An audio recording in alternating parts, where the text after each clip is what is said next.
Look away now, unless you don't mind soiling yourself.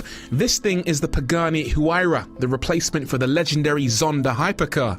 In pictures, we'll admit it does look a tiny bit strange. Its face in particular is reminiscent of a whale shark, and an ugly one at that. In person though, this thing can drop underwear from 100 paces. It's like Brangelina stopped adopting third world kids and made a car baby, somehow. What makes it so gorgeous isn't so much the exterior bodywork. No, it's the crazy attention to detail. The quad exhausts, mounted in the center of the car's rear bumper, look as if they're integrated into the Huayra's roof rather than the underside. The engine cover at the rear and the luggage compartment cover at the front, meanwhile, aren't secured by latches. This ain't your mum's Fiesta, buddy. They're held in place by hand-stitched leather belts. As for the interior, well, that's a bit depressing really, mostly because it makes our living rooms look like they were designed by a tramp. Everything in here is sensational, from the two-tone leather to the bespoke designer pedals to, and this is our favourite bit, the most beautiful, awe-inspiring gear lever ever. With all that attention to detail, Pagani could almost be forgiven if it forgot to install an engine, but it hasn't.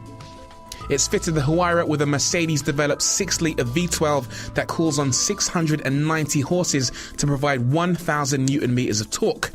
Straight-line performance is unsurprisingly pretty decent. 0 to 60 takes just 3.5 seconds, and it will defy all that is legal, holy, and in many cases even possible by screaming all the way up to 230 miles an hour. Cornering shouldn't be a problem. The Huayra uses 4 motorized flaps, 2 at the front and 2 at the rear, to add more downforce as required. The behavior of the flaps is managed by a dedicated control unit that's fed information from the ABS braking system and the car's engine control unit. These pass information about the Huayra's speed, yaw rate, lateral acceleration, steering angle, and throttle position, all of which helps determine the angle of the flaps and how much downforce they provide. It's almost too much for our tiny minds to comprehend, but needless to say, if we had anywhere near the 850,000 euros required to buy this thing, we'd skip gleefully to the nearest pawn shop to sell our kidneys, souls, and our grandmothers to raise the rest of the money. No need for comments on this one, people. We already know how you feel. Aroused.